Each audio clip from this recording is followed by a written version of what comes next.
ஐரோப்பிய தமிழ் வானொலியின் வேரம் ஒரு வலம். ஐரோப்பிய தமிழ் வானொலி உறவுகளுக்கு வணக்கம். தொடர்வது இந்த வாரத்தின் இலங்கையின் முக்கிய செய்திகள். 14 நாட்களுக்கு மாகாணங்களுக்கு இடையேயான பயண கட்டுப்பாடுகள் அமுல். பயண கட்டுப்பாடுகளின் தற்போதைய தளர்வு ஜூலை 19 வரை நீடிக்கப்படும் என சுகாதார அமைச்சு அறிவித்துள்ளது. கொரோனா தொற்று காலத்தில் கடைபிடிக்க வேண்டிய புதிய சுகாதார வழிகாட்டுதல்களை வெளியிட்டு சுகாதார சேவைகள் பணிப்பாளர் நாயகம் இந்த அறிவிப்பை விடுத்துள்ளார். இதேவேளை ஜூலை 5 முதல் 14 நாட்களுக்கு மாகாணங்களுக்கு இடையேயான பயண கட்டுப்பாடுகள் அமலில் இருக்கும் என்றும் அறிவிக்கப்பட்டுள்ளது. இதன்போது போலீஸ், இராணுவம், சுகாதாரம், மின்சாரம், பெட்ரோலியம், நீர்வளங்கள், ஊடகங்கள் மற்றும் தனியார் அரசு நிறுவனங்கள் போன்ற அத்தியாவசிய சேவைகளில் ஈடுபடுபவர்கள் தங்கள் தேவைகளுக்கு ஏற்ப மாகாணங்களுக்கு இடையே பயணிக்க அனுமதி வழங்கப்படும். அனைத்து அரச மற்றும் தனியார் நிறுவனங்களும் இந்த புதிய நடைமுறையை பின்பற்ற வேண்டும் என்றும் சுகாதார சேவைகள் பணிப்பாளர் நாயகம் அறிவுறுத்தியுள்ளார். ஜூலை 5 முதல் மாகாணங்களுக்கு இடையேயான பயண கட்டுப்பாடுகள் தளர்த்தப்படும் என செய்திகள் வெளியாகியிருந்த நிலையில் இந்த அறிவிப்பு வெளியாகியுள்ளது. மட்டக்களப்பில் யானை தாக்கி ஒருவர் உயிரிழப்பு. மட்டக்களப்பு கரடியனாறு குடாவெட்டை வயற்பகுதியில் காட்டு யானை தாக்கி ஒருவர் உயிரிழந்துள்ளார். சனிக்கிழமை சடலமாக கண்டெடுக்கப்பட்டவர் சித்தாண்டி பகுதியைச் சேர்ந்த கந்தன் நாகராசா என போலீசாரின் ஆரம்பகட்ட விசாரணையில் கண்டறியப்பட்டுள்ளது. குறித்த பகுதிக்கு சனிக்கிழமை காலை மாடு மேய்க்க சென்றவர் மாலையாகியும் வீடு திரும்பாத நிலையில் உறவினர்கள் தேடுதலில் ஈடுபட்டுள்ளனர். இதன்போது காட்டு யானையின் தாக்குதலுக்கு உள்ளாகிய நிலையில் குடாவெட்டை காட்டு பகுதியில் சடலமாக கண்டெடுக்கப்பட்டுள்ளார். இந்நிலையில் சம்பவம் தொடர்பான மேலதிக விசாரணைகளை கரடியனாறு போலீசார் முன்னெடுத்து வருகின்றனர்.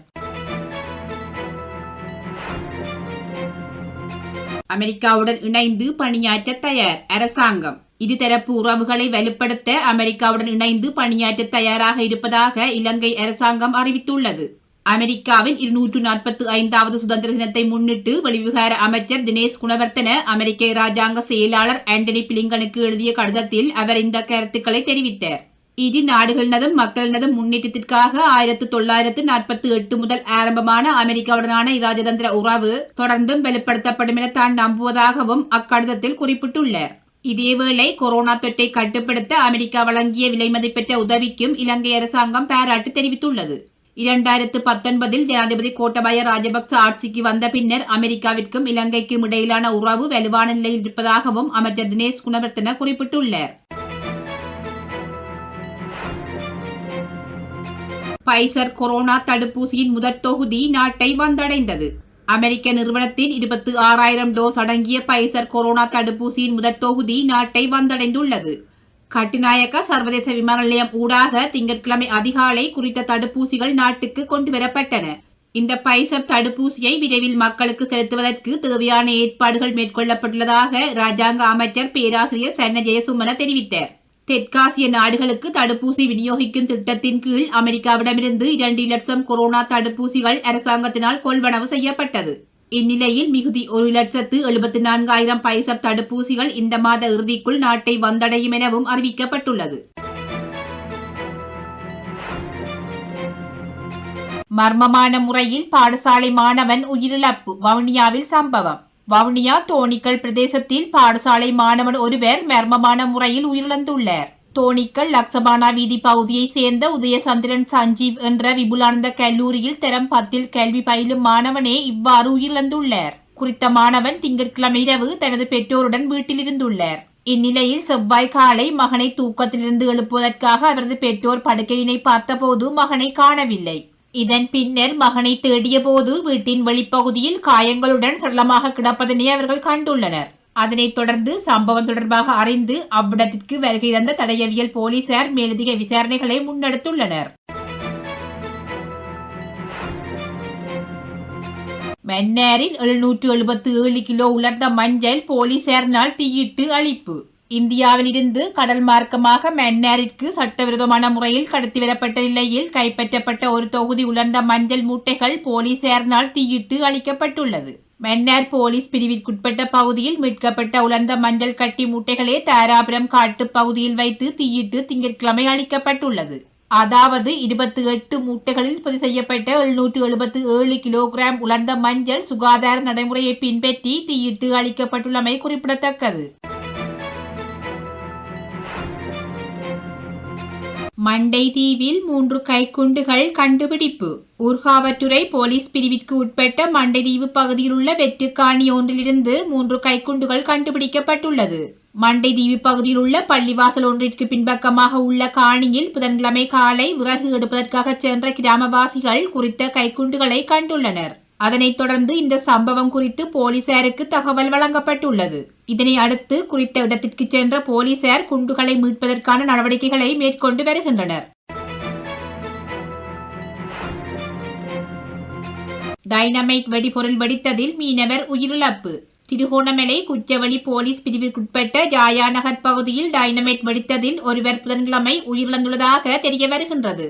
இவ்வாறு உயிரிழந்தவர் குச்சவெளி ஜாயா நகர் பகுதியைச் சேர்ந்த இமாம்தீன் அஸ்மீர் என தெரிவிக்கப்படுகின்றது. டைனமைட் என அழைக்கப்படும் வெடிபொருளை பயன்படுத்தி மூவர் மீன்பிடி நடவடிக்கைகளில் ஈடுபட்டுக் கொண்டிருந்த போது குறித்த வெடிபொருள் வெடித்ததில் ஒருவர் உயிரிழந்துள்ளதாக ஆரம்பகட்ட விசாரணைகளின் மூலம் தெரிய வந்துள்ளது. உயிரிழந்த குறித்த நபரின் சடலம் தற்போது திருகோணமலை பொது வைத்தியசாலையில் வைக்கப்பட்டுள்ளதுடன் குறித்த மரணம் தொடர்பில் விசாரணைகளை குச்சவெளி போலீசார் மேற்கொண்டு வருகின்றனர். அல்லைப்பிட்டியில் கஞ்சாவுடன் முச்சக்கர வண்டி சாரதி கைது. அல்லைப்பிட்டியில் முச்சக்கர வண்டியில் 6 கிலோ 500 கிராம் கேரள கஞ்சாவை கடத்திச் சென்ற ஒருவர் கைது செய்யப்பட்டுள்ளார். ஊர்காவற்றுறை அல்லைப்பிட்டியில் வியாழக்கிழமை இராணுவத்தினரால் முன்னெடுக்கப்பட்ட சோதனை நடவடிக்கையின் போதே சந்தேக நபர் கைது செய்யப்பட்டதுடன் அவரிடமிருந்து 3 பொதிகளில் 6 கிலோ 500 கிராம் கேரள கஞ்சா கைப்பற்றப்பட்டுள்ளது. அல்லைப்பிட்டி 3ஆம் வட்டாரத்தைச் சேர்ந்த 56 வயதுடைய ஒருவரே கைது செய்யப்பட்டுள்ளார். சந்தேக நபர் ஊர்காவற்றுறை போலீஸ் நிலையத்தில் ஒப்படைக்கப்பட்டுள்ளார். அவரிடம் கைப்பற்றப்பட்ட கஞ்சா மற்றும் முச்சக்கர வண்டியும் போலீசாரிடம் ஒப்படைக்கப்பட்டுள்ளது. மக்களின் எதிர்பார்ப்புகளை நிறைவேற்றுவேன், பசில் உறுதி. மக்களின் எதிர்பார்ப்புகளை நிறைவேற்றும் வகையில் தனது எதிர்கால செயற்பாடுகள் அமைந்திருக்கும் என நிதியமைச்சராக பொறுப்பேற்றுள்ள பசில் ராஜபக்ச தெரிவித்துள்ளார்.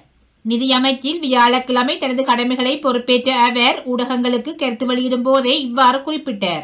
இதன் போது மேலும் தெரிவித்த அவர், நாடாளுமன்ற உறுப்பினராகவும் அமைச்சராகவும் எனக்கு பதவிகளை வழங்கிய ஜனாதிபதி கோட்டபாய ராஜபக்ச, பிரதமர் மஹிந்த ராஜபக்ச உள்ளிட்ட ஸ்ரீலங்கா சுதந்திர கட்சியின் உறுப்பினர்களுக்கு நான் நன்றிகளை தெரிவித்துக் கொள்கிறேன். நிதியமைச்சில் நான் இன்று கடமைகளை பொறுப்பேற்றுக் கொண்டுள்ளேன். அரசாங்கத்தின் கொள்கைகளுக்கு இணங்க நான் என்றும் பயணிப்பேன். அந்த வகையில் இந்நாட்டு மக்களின் பிரதிநிதியாக நான் எனது எதிர்கால பயணத்தை முன்னெடுப்பேன். மக்களின் எதிர்பார்ப்புகளை நிறைவேற்றும் வகையில் நடவடிக்கைகள் முன்னெடுக்கப்படும். இந்நாட்டில் உள்ள விவசாயிகள், மீனவர்கள், அரச உத்தியோகஸ்தர்கள், தொழிலாளர்களின் நெருங்கிய நண்பனை இன்று நிதியமைச்சராக நியமிக்கப்பட்டுள்ளார் என்பதை உணர்ந்து எமக்கான ஒத்துழைப்பினை அனைவரும் வழங்க வேண்டும் என நான் கேட்டுக்கொள்கிறேன் என அவர் மேலும் தெரிவித்தார்.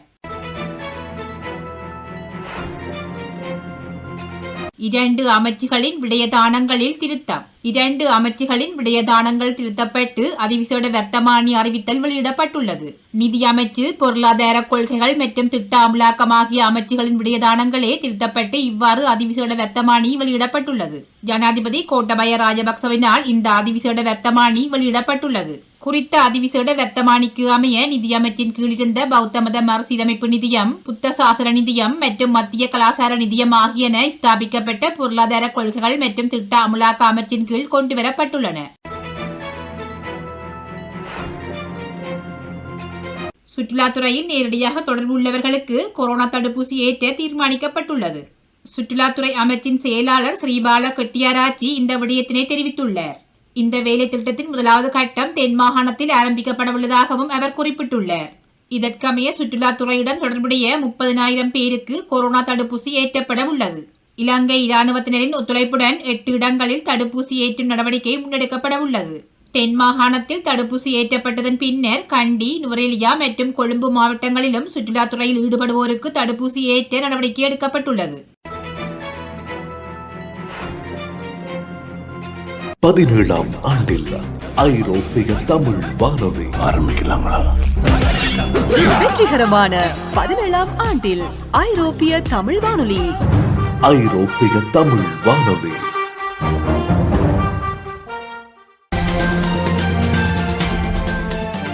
தொடர்வது இந்திய செய்திகள். கொரோனாவின் 3வது அலை தொடர்பாக விஞ்ஞானிகள் முக்கிய அறிவிப்பு. கொரோனா வைரஸ் தொற்றின் 3வது அலையின் போது தினசரி பாதிப்பு அளவு 50,000 முதல் 1,00,000 என்ற அளவில் இருக்க வாய்ப்புள்ளது என்று மத்திய அரசு சார்பில் அமைக்கப்பட்ட விஞ்ஞானிகள் குழு எச்சரிக்கை விடுத்துள்ளது. புதிய உருமாறிய கொரோனா வகைகள், நோய் எதிர்ப்பு திறன் மற்றும் தடுப்பூசியின் செயல்திறன் இழப்பு உள்ளிட்ட பல்வேறு காரணிகளை அடிப்படையாக கொண்டு 3வது அலையின் பாதிப்பு தொடர்பாக இந்த குழு கணித்துள்ளது. மேலும் நாடளாவிய ரீதியில் தடுப்பூசி செலுத்தும் திட்டத்தை தீவிரப்படுத்தினால் கொரோனாவின் 3ஆம் அல்லது 4ஆம் அலையில் பாரிய பாதிப்பு இருக்காது என அக்குழு சுட்டிக்காட்டியுள்ளது. அதாவது 3வது அலை பாதிப்பின் போது பெரும்பாலும் தினசரி பாதிப்பு அளவு 50,000 முதல் 1,00,000 என்ற அளவிலேயே இருக்க வாய்ப்புள்ளது எனவும் குறித்த குழு குறிப்பிட்டுள்ளது. ஆனாலும் 3வது அலை பாதிப்பு எதிர்வரும் அக்டோபர் மற்றும் நவம்பர் மாதங்களில் உச்சமடைய வாய்ப்புள்ளது. ஆகவே சுகாதார நடைமுறைகளை அனைவரும் இறுக்கமாக கடைபிடிக்க வேண்டும் எனவும் அக்குழு வலியுறுத்தியுள்ளது. 2 முகக்கவசங்களை அணியுமாறு முதலமைச்சர் மக்களுக்கு அறிவிப்பு. மக்கள் கொரோனா வைரஸ் தொற்றிலிருந்து தங்களை பாதுகாத்துக் கொள்வதற்கு 2 முகக்கவசங்களை அணியுங்கள் என முதலமைச்சர் மு.க. ஸ்டாலின் வலியுறுத்தியுள்ளார். முதலமைச்சர் தனது ட்விட்டரில் பதிவேற்றியுள்ள காணொலியிலேயே இதனை வலியுறுத்தியுள்ளார். குறித்த காணொலியில் அவர் மேலும் கூறியுள்ளதாவது: மக்கள் அனைவரும் தங்களுக்கு தாங்களே சுய கட்டுப்பாட்டை விதித்துக் கொள்ள வேண்டும். வீட்டை விட்டு வெளியே வரும்போது எல்லோரும் முகக்கவசம் அணிவது மிகவும் கட்டாயமாகும். கூட்டமாக கூடுவதை தவிர்த்துக் கொள்வதுடன் தனிமனித இடைவெளியை பின்பற்றுங்கள். மேலும் பொது போக்குவரத்தை பயன்படுத்தும் போது அல்லது கூட்டம் அதிகமாக இருக்கின்ற இடங்களில் 2 முகக்கவசங்களை பயன்படுத்துங்கள். கைகளை அடிக்கடி சோப்பு மற்றும் கிருமிநாசினி கொண்டு சுத்தம் செய்யுங்கள்.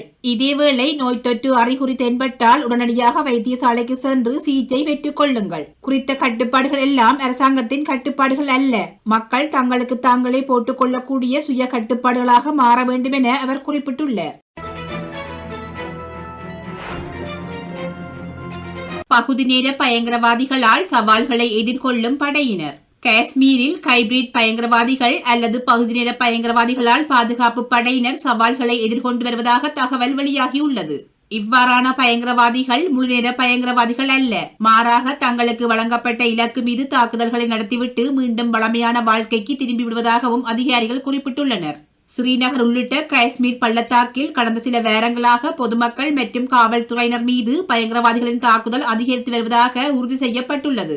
பெரும்பாலான சம்பவங்களில் பயங்கரவாதிகள் பட்டியலில் இடம்பெறாத துப்பாக்கி ஏந்திய இளைஞர்கள் ஈடுபட்டுள்ளமை தெரிய வந்துள்ளதாகவும் அதிகாரிகள் குறிப்பிட்டுள்ளனர். இதன் காரணமாக பாதுகாப்பு படையினர் சவால்களை எதிர்கொண்டு வருவதாக இராணுவ அதிகாரிகள் தெரிவித்துள்ளமை குறிப்பிடத்தக்கது. ராஃபேல் குறித்த விசாரணையை மீண்டும் வலியுறுத்துகிறது காங்கிரஸ். ராஃபேல் போர் விமானங்களை கொள்வனவு செய்வதில் இடம்பெற்ற ஊழல் குறித்து பாராளுமன்ற கூட்டுக்குழு மூலம் விசாரணை நடத்த வேண்டும் என காங்கிரஸ் கட்சி வலியுறுத்தியுள்ளது.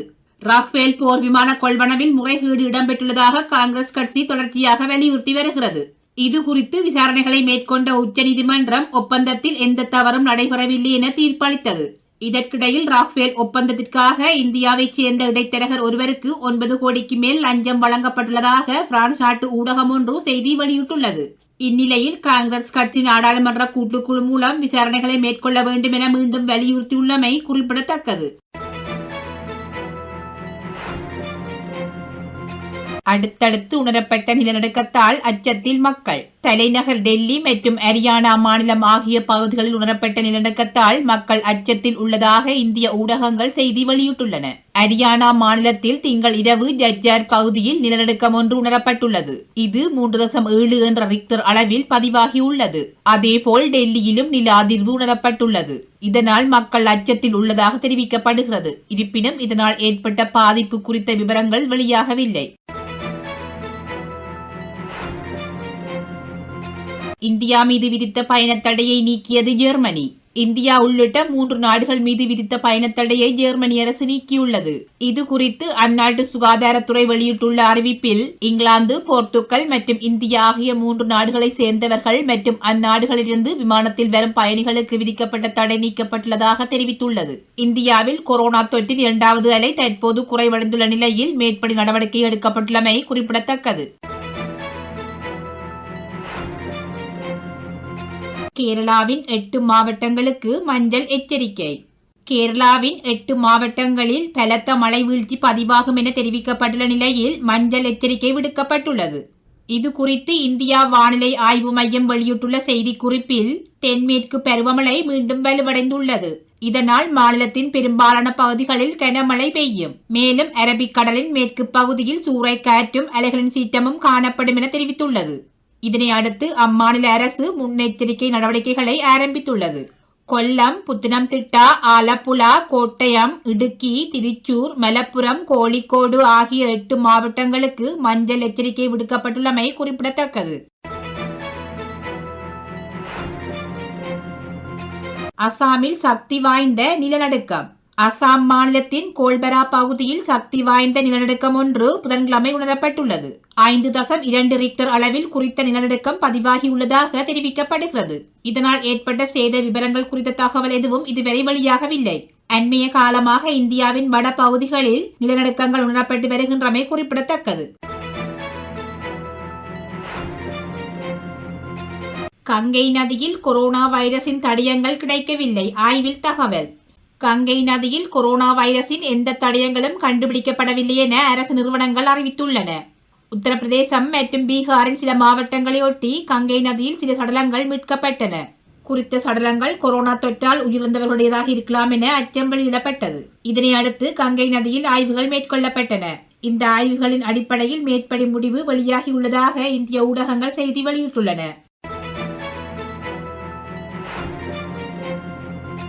கொரோனா காலப்பகுதியில் 100க்கும் மேற்பட்ட குழந்தை திருமணங்கள். தமிழகத்தில் கொரோனா காலகட்டத்தில் 100க்கும் மேற்பட்ட குழந்தை திருமணங்கள் நடைபெற்றுள்ளதாக குழந்தைகள் உரிமைகள் பாதுகாப்பு ஆணைய தலைவர் சரஸ்வதி ரங்கசாமி தெரிவித்துள்ளார். இது குறித்து மேலும் கருத்து தெரிவித்துள்ள அவர், தமிழகத்தில் கொரோனாவினால் 93 குழந்தைகள் தாய் தந்தை இருவரையும் இழந்துள்ளனர். அதே நேரம் தாய் அல்லது தந்தையை இழந்த குழந்தைகளின் எண்ணிக்கை 3593 காணப்படுகிறது. தமிழகத்தில் கொரோனா காலகட்டத்தில் 100க்கும் மேற்பட்ட குழந்தை திருமணங்கள் நடந்துள்ளன. அதில் தொடர்புடையவர்கள் மீது நடவடிக்கை எடுக்கப்பட்டுள்ளது. குழந்தை திருமணத்தை தடுத்து நிறுத்துவதற்கான விழிப்புணர்வு மேற்கொள்ளப்பட்டு வருகிறது என தெரிவித்துள்ளார். கேரளாவில் 15 பேருக்கு சிகா வைரஸ் தொற்று உறுதி. கேரள மாநிலத்தில் 15 பேருக்கு சிகா வைரஸ் தொற்று உறுதி செய்யப்பட்டுள்ளதாக அறிவிக்கப்பட்டுள்ளது. பகல் நேரத்தில் உலவும் ஏடிஸ் ஏஜிப்தி எனப்படும் பெண் நுளம்பு கடிப்பதால் பரவும் இந்த வைரஸால் உயிரிழப்புகள் ஏற்படாது எனவும் மருத்துவர்கள் அறிவித்துள்ளனர். அதே நேரம் இந்த வைரஸ் தொற்றால் பாதிக்கப்படுவோர் 7 நாட்களில் குணமடைவதாகவும் மருத்துவர்கள் குறிப்பிட்டுள்ளனர். இதற்கிடையே சிகா வைரஸ் குறித்து மக்கள் அச்சப்பட தேவையில்லை என மக்கள் நல்வாழ்வுத்துறை அமைச்சர் மா சுப்பிரமணியன் தெரிவித்துள்ளார். மணிப்பூரில் மிதமான நிலநடுக்கம். மணிப்பூரில் வெள்ளிக்கிழமை அதிகாலை மிதமான நிலநடுக்கம் ஒன்று உணரப்பட்டுள்ளதாக நில அதிர்வு தேசிய மையம் தெரிவித்துள்ளது. இந்த நிலநடுக்கம் ரிக்டர் அளவுகோலில் 4.5 ஆக பதிவாகியுள்ளதாகவும் நில அதிர்வு மையம் குறிப்பிட்டுள்ளது. மணிப்பூரின் உக்ருல் நகரில் இருந்து தென்கிழக்கே 57 கிலோமீட்டர் தொலைவில் உணரப்பட்ட இந்த நிலநடுக்கத்தினால் ஏற்பட்ட சேத விவரங்கள் குறித்த தகவல்கள் எதுவும் இதுவரை வெளியாகவில்லை. அண்மை காலமாக இந்தியாவின் வட மாநிலங்களில் அடிக்கடி நிலநடுக்கங்கள் பதிவாகி வருகின்றமை குறிப்பிடத்தக்கது. 17ஆம் ஆண்டில் ஐரோப்பிய தமிழ் வானொலி ஆரம்பிக்கலாங்களா? வெற்றிகரமான 17ஆம் ஆண்டில் ஐரோப்பிய தமிழ் வானொலி. ஐரோப்பிய தமிழ் வானொலி.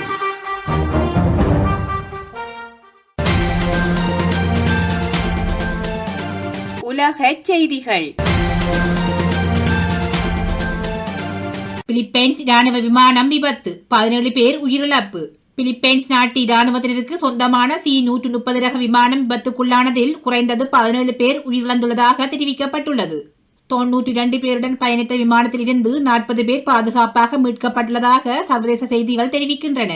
ககாயண்டி ஓரிய நகரில் இருந்து படையினரை அழைத்துச் சென்ற குறித்த விமானம் தரை இறங்கும் போது பயணப்பாதையிலிருந்து விலகி அருகிலுள்ள கிராமத்திற்குள் சென்று விபத்துக்குள்ளாகியுள்ளது. துனிசியாவிலிருந்து 43 பேருடன் படகு மூழ்கி விபத்து. துனிசியாவிலிருந்து படகு மூழ்கிய விபத்தில் 43 புலம்பெயர்ந்தோர் உயிரிழந்துள்ளதாக அறிவிக்கப்பட்டுள்ளது. லிபிய துறைமுகமான ஜுவாராவிலிருந்து புறப்பட்டு ஐரோப்பாவை அடைய மத்திய தரை கடலை கடக்க முயன்ற போதே இந்த விபத்து ஏற்பட்டுள்ளது. மேலும் இந்த விபத்தில் சிக்கியவர்களில் 84 பேரை துனிசிய கடற்படை மீட்டுள்ளதாகவும் அதிகாரிகள் குறிப்பிட்டுள்ளனர். இவ்வாறு மீட்கப்பட்டவர்கள் 3 முதல் 40 வயதுக்கு உட்பட்டவர்கள் என துனிசியாவின் பாதுகாப்பு அமைச்சு தெரிவித்துள்ளது. கடந்த வாரம் திங்கட்கிழமை இரவு பயணம் செய்த குறித்த படகு எகிப்து, சூடான், எரிட்ரியா மற்றும் பங்களாதேஷைச் சேர்ந்தவர்களை ஏற்றிச் சென்றதாக அதிகாரிகள் தெரிவித்துள்ளனர். வட ஆப்பிரிக்காவிலிருந்து ஐரோப்பாவை அடைய முயற்சிக்கும் புலம்பெயர்ந்தோரின் எண்ணிக்கை அதிகரித்து வருகின்றது. கசகஸ்தானில் கோவிட்-19 தொற்றிலிருந்து 4 லட்சத்துக்கு மேற்பட்டோர் குணமடைவு. கசகஸ்தானில் கொரோனா வைரஸ் தொற்றிலிருந்து 4 லட்சத்துக்கு மேற்பட்டோர் குணமடைந்துள்ளனர். அண்மைய உத்தியோகபூர்வ புள்ளி விவரங்களின்படி கசகஸ்தானில் 4,873 பேர் குணமடைந்துள்ளனர். உலகளவில் கோவிட்-19 தொற்றினால் அதிக பாதிப்பினை எதிர்கொண்ட 48வது நாடாக விளங்கும் கசகஸ்தானில் இதுவரை 4,33,931 பேர் பாதிக்கப்பட்டுள்ளனர். அத்துடன் 4,444 பேர் உயிரிழந்துள்ளனர். தற்போது வரை வைரஸ் தொற்றினால் பாதிக்கப்பட்ட 28,614 பேர் அங்குள்ள மருத்துவமனைகளில் சிகிச்சை பெற்று வருகின்றனர். இதில் 221 பேரின் நிலை கவலைக்கிடமாக உள்ளது. ஜப்பானில் கனமழை, 20 பேரை மீட்கும் பணிகள் தொடர்கின்றது. ஜப்பானில் பெய்த கனமழை காரணமாக ஏற்பட்ட நிலச்சரிவில் சிக்கி காணாமல் போன 20 பேரை மீட்கும் பணிகள் ஞாயிற்றுக்கிழமை ஆரம்பிக்கப்பட்டுள்ளதாக அதிகாரிகள் தெரிவித்துள்ளனர். ஆசிய நாடான ஜப்பான் தலைநகர் டோக்கியோவின் மேற்கு பகுதியில் அடாமி நகரில் கடந்த ஒரு வாரத்திற்கு மேலாக பெய்து வரும் கனமழை காரணமாக நிலச்சரிவு, வெள்ளப்பெருக்கு என்பன ஏற்பட்டுள்ளன. நெருக்கடியை சமாளிக்க அவசர மீட்பு பணியாளர்களுக்கு அழைப்பு விடுத்துள்ள பிரதமர் யோஷிஹைடே சுகா பாதிக்கப்பட்ட பகுதிகளில் உள்ள மக்கள் எச்சரிக்கையுடன் இருக்குமாறும் கேட்டுக்கொண்டார். இந்நிலையில் சிசுவோகா மாகாண போலீஸ், தீயணைப்பு வீரர்கள் மற்றும் ஜப்பானின் இராணுவத்தைச் சேர்ந்த சுமார் 700 பேர் மீட்பு பணிகளில் ஈடுபட்டுள்ளதாக அறிவிக்கப்பட்டுள்ளது. பாதிக்கப்பட்ட பகுதியில் இடைவிடாது மழை தொடர்ந்தும் பெய்து வருவதால் ஞாயிற்றுக்கிழமை காலை நிலவரப்படி சுமார் 387 பேர் வெளியேற்றப்பட்டுள்ளதாக அந்நாட்டு ஊடகங்கள் செய்தி வெளியிட்டுள்ளன. உலகளவில் கோவிட்-19 தொற்றினால் 40 லட்சத்துக்கு மேற்பட்டோர் உயிரிழப்பு. உலகளவில் கொரோனா வைரஸ் பெருந்தொற்றினால் மொத்தமாக 40 லட்சத்துக்கு மேற்பட்டோர் உயிரிழந்துள்ளனர். அத்துடன் இதுவரை வைரஸ் தொற்றினால் மொத்தமாக 18,49,31,31,000 மேற்பட்டோர் பாதிக்கப்பட்டுள்ளனர். தற்போது வரை வைரஸ் தொற்றினால் பாதிக்கப்பட்ட 16,92,99,000 மேற்பட்டோர் குணமடைந்துள்ளனர். உலகளவில் கோவிட்-19 தொற்றினால் அதிக பாதிப்பு மற்றும் உயிரிழப்பை எதிர்கொண்ட முதல் நாடாக அமெரிக்கா விளங்குகின்றது. இதற்கு அடுத்தபடியாக அதிக பாதிப்பினை எதிர்கொண்ட நாடுகளாக இந்தியா, பிரேசில், பிரான்ஸ் மற்றும் ரஷ்யா ஆகிய நாடுகள் உள்ளன. ஆங் சான் சூகிக்கு முழுமையாக தடுப்பூசி செலுத்தப்பட்டதாக அறிவிப்பு. ஆட்சியில் இருந்து நீக்கப்பட்ட மியான்மர் தலைவர் ஆங் சான் சூகி முழுமையாக தடுப்பூசியை பெற்றுக் கொண்டுள்ளதாக அவரது வழக்கறிஞர் தெரிவித்துள்ளார். மியான்மரில் கொரோனா தொற்றின் எண்ணிக்கை அதிகரித்து வரும் நிலையில் அதனை எதிர்த்து போராடி வருகின்றது. கடந்த பிப்ரவரி மாதம் இடம்பெற்ற ஆட்சி கவிழ்ப்பிலிருந்து சுகாதார ஊழியர்கள் எதிர்ப்பு தெரிவித்து வெளியேறியமை காரணமாக நாட்டில் மருத்துவ சேவை பாதிப்படைந்துள்ளது. தற்போது மியான்மரின் 54 மில்லியன் மக்கள் தொகையில் 2.8% மட்டுமே முழுமையாக தடுப்பூசி போடப்பட்டுள்ளது. இருப்பினும் 76 வயதான ஆங் சான் சூகி எப்போது தடுப்பூசியை பெற்றுக் கொண்டார் அல்லது அவருக்கு எந்த தடுப்பூசி வழங்கப்பட்டது என்பது குறித்த தகவல்கள் இதுவரை வெளியாகவில்லை. ஆட்சி அதிகாரத்திலிருந்து நீக்கப்பட்டு இராணுவத்தால் தடுத்து வைக்கப்பட்ட பின்னர் நீதிமன்ற விசாரணைக்கு மாத்திரமே அவர் வெளித்தோன்றி வருகின்றமை குறிப்பிடத்தக்கது. அதிகரித்து வரும் துப்பாக்கி வன்முறை, நியூயோர்க்கில் பேரிடர் அவசர நிலைமை பிரகடனம். அதிகரித்து வரும் துப்பாக்கி வன்முறைகளுக்கு தீர்வு காணும் வகையில் நியூயோர்க்கில் பேரிடர் அவசர நிலைமை பிரகடனப்படுத்தப்பட்டுள்ளது. குறித்த உத்தரவில் கையெழுத்திட்டு கருத்து தெரிவித்த ஆளுநர் ஆண்ட்ரூ கியூமோ ஜூலை 4ஆம் தேதி விடுமுறை வார இறுதியில் மாநிலத்தில் 51 துப்பாக்கிச் சூட்டு சம்பவங்கள் இடம்பெற்றதாக கூறினார். கடந்த வார இறுதியில் கிட்டத்தட்ட 200 பேர் உட்பட நாடு முழுவதும் துப்பாக்கிச் சூட்டு சம்பவத்தினால் இறப்பு எண்ணிக்கை அதிகரித்துள்ளதாக வெளியான தகவல்களுக்கு மத்தியில் இந்த உத்தரவு பிறப்பிக்கப்பட்டுள்ளது. ஆளுநர் கியூமோவின் பேரிடர் அவசர நிலைமை அறிவிப்பு துப்பாக்கி வன்முறையை ஒரு பொது சுகாதார நெருக்கடி என விவரிக்கிறது.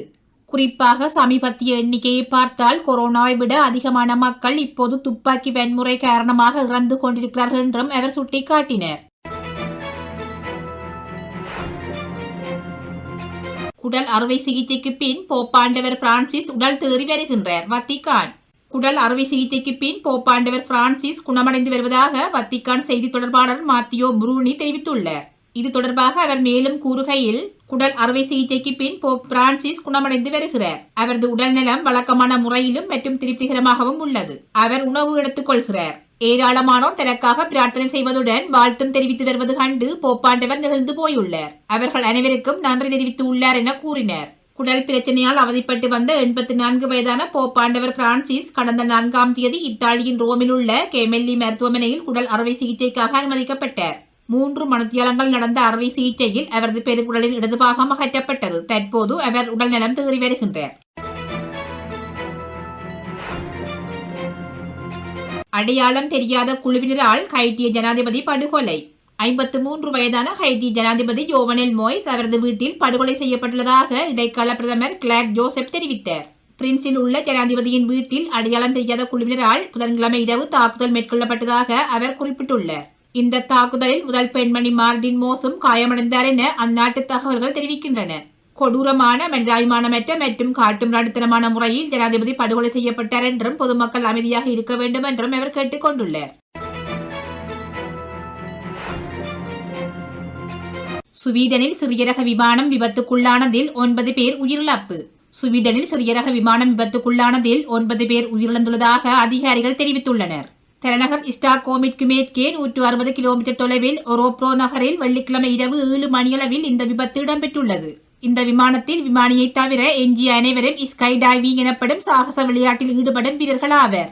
விமானம் ஒரோப்ரோ விமான நிலையம் அருகே வானில் பறந்து கொண்டிருந்த போது எதிர்பாராத விதமாக கட்டுப்பாட்டை இழந்து தரையில் விழுந்து விபத்துக்குள்ளானது. விமானம் தரையில் விழுந்து சில வினாடிகளில் தீப்பெட்டி எரிந்தது.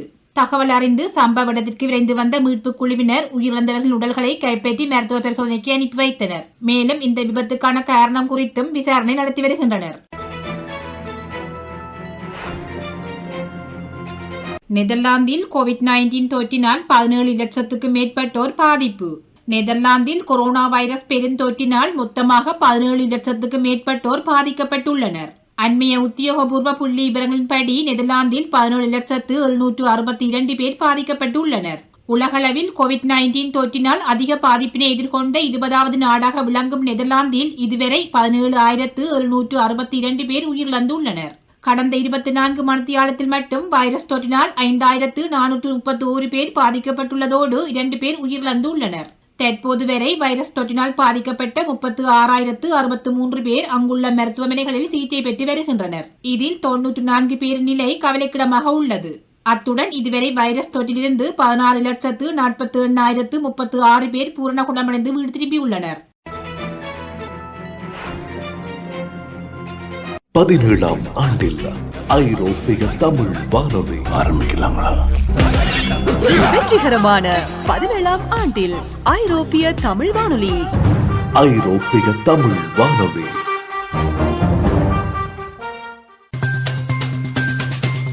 விளையாட்டுச் செய்திகள்.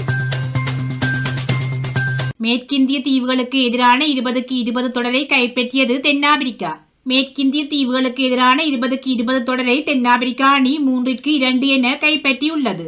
கனடாவில் இடம்பெற்ற இப்போட்டியில் நாணய சுழற்சியில் வெற்றி பெற்ற தென்னாப்பிரிக்கா அணி முதலில் துடுப்படுத்தாட தீர்மானித்து களமிறங்கியது. அதன்படி நிர்ணயிக்கப்பட்ட 20 ஓவர்கள் நிறைவில் 4 விக்கெட்டுகளை இழந்து 168 ஓட்டங்களை பெற்றுக் கொண்டது.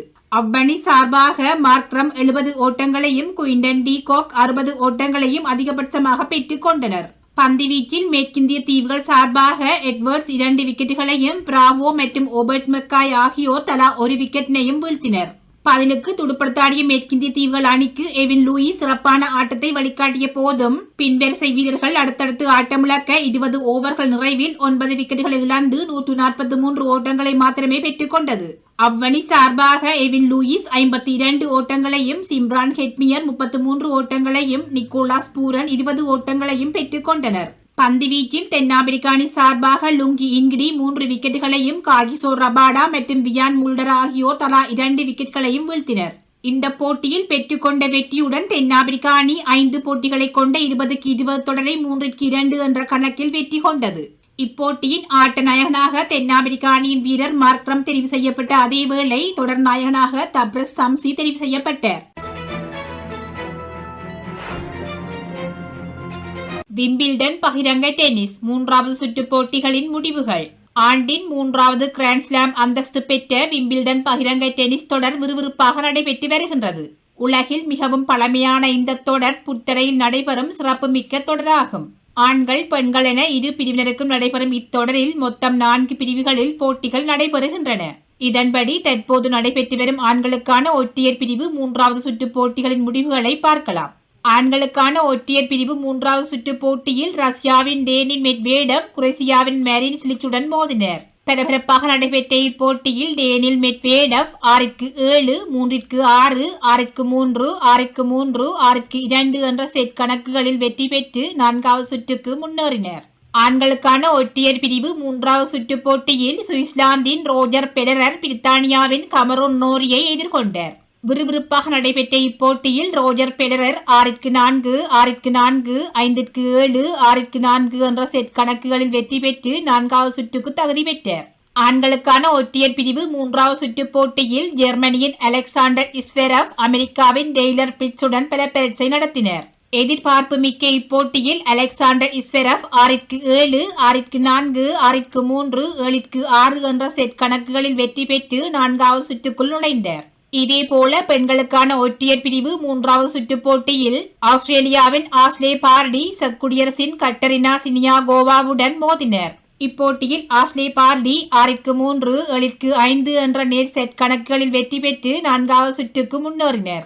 பெண்களுக்கான ஒற்றையர் பிரிவு 3வது சுற்று போட்டியில் அமெரிக்காவின் கோகோ கோஃப் ஸ்லோவேனியாவின் காஜா ஜீவனுடன் பல பரீட்சை நடத்தினர். விறுவிறுப்பாக நடைபெற்ற இப்போட்டியில் 6-3, 6-3 என்ற நேர் செட் கணக்குகளில் வெற்றி பெற்று கோகோ கோஃப் 4வது சுற்றுக்குள் நுழைந்தார். பெண்களுக்கான ஒற்றையர் பிரிவு 3வது சுற்று போட்டியில் ஜெர்மனியின் ஏஞ்சலிக் கெர்பர் பெலராஸின் அலியாக் சந்திர சஸ்னோவிச்சுடன் மோதினர். பரபரப்பாக நடைபெற்ற இப்போட்டியில் ஏஞ்சலிக் கெர்பர் 2-6, 6-0, 6-1 என்ற செட் கணக்குகளில் வெற்றி பெற்று 4வது சுற்றுக்கு தகுதி பெற்றார்.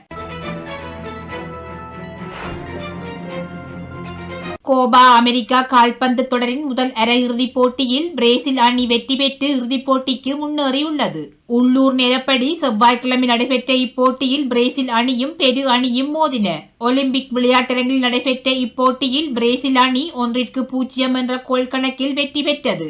இதில் பிரேசில் அணி சார்பில் லூகாஸ் பக்வேட்டா போட்டியின் 35வது நிமிடத்தில் ஒரு கோல் அடித்தார். நடப்பு சாம்பியனான பிரேசில் அணி இதுவரை 9 சாம்பியன் பட்டம் வென்றுள்ளமை குறிப்பிடத்தக்கது. சர்வதேச கிரிக்கெட்டில் இருந்து ஓய்வு பெறுவது குறித்து ஆலோசனை. அஞ்சலோ மத்தியூஸ் சர்வதேச கிரிக்கெட்டில் இருந்து ஓய்வு பெறுவது குறித்து ஆலோசித்து வருவதாக இலங்கை அணி வீரர் அஞ்சலோ மத்தியூஸ் இலங்கை கிரிக்கெட் சபைக்கு தெரிவித்துள்ளார். தற்போது இந்த விவகாரம் குறித்து பரிசீலித்து வருவதாகவும் எதிர்வரும் வாரங்களில் தனது முடிவை தெரிவிப்பதாகவும் 34 வயதான மத்தியூஸ் தெரிவித்துள்ளார் என இலங்கை கிரிக்கெட் சபை வட்டார தகவல்கள் தெரிவிக்கின்றன. இளம் வீரர்களுடன் கிரிக்கெட் அணியை கொண்டு செல்வதற்கு இலங்கை அணி நிர்வாகம் முடிவு செய்ததை அடுத்து அஞ்சலோ மத்தியூஸ் வரையறுக்கப்பட்ட ஓவர்கள் கொண்ட தொடரில் உள்வாங்கப்படவில்லை. 2019 உலகக்கிண்ண கிரிக்கெட்டில் இலங்கையின் மிகச்சிறந்த வீரர்களில் ஒருவராக இருந்த அவர் 2018 ஆண்டில் அவரது துடுப்பாட்டம் சராசரியாக 52.50 ஆகவும் 2017 63.66 ஆகவும் இருந்தது. இதேவேளை மத்தியூஸின் பீல்டிங் மற்றும் உடற்பயிற்சி தரநிலைகள் 2020 ஆண்டிலும் கணிசமாக முன்னேறியுள்ளன. இந்நிலையில் புதிய ஒப்பந்த முறைமை தொடர்பாக மத்தியூஸ் மற்றும் பல மூத்த கிரிக்கெட் வீரர்கள் ஆட்சேபனை தெரிவித்துள்ளமை குறிப்பிடத்தக்கது. யூரோ கிண்ண கால்பந்து தொடர் டென்மார்க்கை வீழ்த்தி இங்கிலாந்து இறுதிப் போட்டிக்கு முன்னேற்றம். விறுவிறுப்புக்கு பஞ்சமில்லாமல் நடைபெற்று வரும் யூரோ கிண்ண கால்பந்து தொடரின் 2வது அரையிறுதிப் போட்டியில் இங்கிலாந்து அணி வெற்றி பெற்று இறுதிப் போட்டிக்கு முன்னேறியுள்ளது. வெம்பிளி விளையாட்டரங்கில் நடைபெற்ற 2வது அரையிறுதிப் போட்டியில் இங்கிலாந்து அணியும் டென்மார்க் அணியும் பல பரீட்சை நடத்தின. பரபரப்பாக நடைபெற்ற இப்போட்டியில் இங்கிலாந்து அணி 2-1 என்ற கோல்கள் கணக்கில் சிறப்பான வெற்றியை பதிவு செய்தது. இதில் இங்கிலாந்து அணிக்கு டென்மார்க் வீரரான சிமோன் மூலம் போட்டியின் 39வது நிமிடத்தில் கோல் அன்று பெறப்பட்டது. மேலும் இங்கிலாந்து அணியின் நட்சத்திர வீரரான ஹாரி கேன் மேலதிக நேரமான போட்டியின் 104வது நிமிடத்தில் ஒரு கோல் அடித்தார். டென்மார்க் அணி சார்பில் மிக்லே டெம்ஸ்கார் போட்டியின் 30வது நிமிடத்தில் அணிக்காக ஒரு கோலை அடித்துக் கொடுத்தார். இந்த வெற்றியின் மூலம் இறுதிப் போட்டிக்கு நுழைந்துள்ள இங்கிலாந்து அணி ஜூலை 11ஆம் தேதி நடைபெறவுள்ள சாம்பியன் கிண்ணத்துக்கான போட்டியில் இத்தாலி அணியை எதிர்கொள்ள உள்ளது. விம்பிள்டன் பகிரங்க டென்னிஸ் ஆண்களுக்கான ஒற்றையர் பிரிவு காலிறுதிப் போட்டிகளின் முடிவுகள். ஆண்டின் 3வது கிராண்ட்ஸ்லாம் அந்தஸ்து பெற்ற விம்பிள்டன் பகிரங்க டென்னிஸ் தொடர் விறுவிறுப்பாக நடைபெற்று வருகின்றது. ஆண்கள் பெண்கள் என இரு பிரிவினருக்கும் நடைபெறும் இத்தொடரில் மொத்தம் 4 பிரிவுகளில் போட்டிகள் நடைபெறுகின்றன. இதன்படி தற்போது நடைபெற்று வரும் ஆண்களுக்கான ஒற்றையர் பிரிவு காலிறுதிப் போட்டிகளின் முடிவுகளை பார்க்கலாம். ஆண்களுக்கான ஒற்றையர் பிரிவு காலிறுதிப் போட்டியில் சுவிட்சர்லாந்தின் ரோஜர் பெடரர் போலந்தின் ஹீபர்ட் கர்காஸுடன் மோதினர். விறுவிறுப்பாக நடைபெற்ற இப்போட்டியில் ஹீபர்ட் கர்காஸ் 6-3, 7-6, 6-0 என்ற நேர் செட் கணக்குகளில் வெற்றி பெற்று அரையிறுதிக்கு முன்னேறினர். ஆண்களுக்கான ஒற்றையர் பிரிவு காலிறுதிப் போட்டியில் கனடாவின் பெலிக்ஸ் ஆகர் அலியாசிம் இத்தாலியின் மேட்டியோ பெரட்டினியை எதிர்கொண்டார். பரபரப்பாக நடைபெற்ற இப்போட்டியில் மேட்டியோ பெரட்டினி 6-3, 5-7, 7-5, 6-3 என்ற செட் கணக்குகளில் வெற்றி பெற்று அரையிறுதிக்கு தகுதி பெற்றார். ஆண்களுக்கான ஒற்றையர் பிரிவு காலிறுதிப் போட்டியில் செர்பியாவின் நோவக் ஜோகோவிச் இத்தாலியின் மார்டன் கபூசோவிக்ஸுடன் போட்டியிட்டார். எதிர்பார்ப்பு மிக்க இப்போட்டியில் ஜோகோவிச் 6-3, 6-4, 6-4 நேர் செட் கணக்குகளில் வெற்றி பெற்று அரையிறுதிக்குள் நுழைந்தார். ஆண்களுக்கான ஒற்றையர் பிரிவு காலிறுதிப் போட்டியில் கனடாவின் டேனிஸ் சபேலோவ் ரஷ்யாவின் கரியன் கட்ஜனோவுடன் மோதினர். இப்போட்டியில் டேனிஸ் சபேலோவ் 6-4, 3-6, 5-7, 6-1, 6-4 என்ற செட் கணக்குகளில் வெற்றி பெற்று அரையிறுதிக்குள் அடியெடுத்து வைத்தார்.